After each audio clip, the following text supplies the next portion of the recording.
Welcome to Pindar Poetry. We hope you learned something new. In this video, I will show how to make salad dressing using Kewpie Mayo. First, let's gather our simple ingredients. You'll need Kewpie mayonnaise, rice vinegar, soy sauce, a touch of sugar, and a dash of sesame oil. This combination creates a wonderfully creamy and tangy dressing that elevates any salad. It's surprisingly easy to whip up, and the distinct umami of Kewpie really shines through, making your greens irresistible. Get ready for a flavor explosion. Now, let's get mixing. In a small bowl, combine 1/2 cup of Kewpie mayonnaise with 2 tablespoons of rice vinegar. Next, add 1 tablespoon of soy sauce and 1 teaspoon of sugar. For an extra layer of flavor, a few drops of sesame oil are fantastic.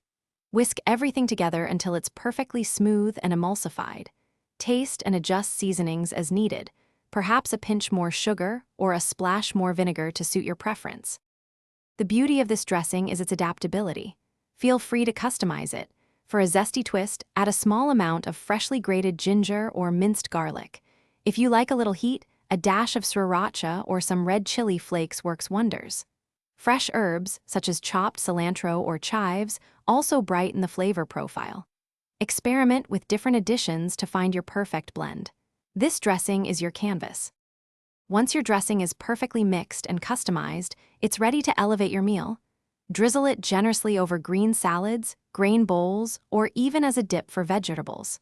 For storage, transfer any leftover dressing to an airtight container and refrigerate it. It will stay fresh and delicious for up to 5 days. Remember to give it a quick whisk before serving again. Also, be sure to check the description below for a link to some amazing darn tough socks and other great deals. Thanks for watching. Consider subscribing if we helped you.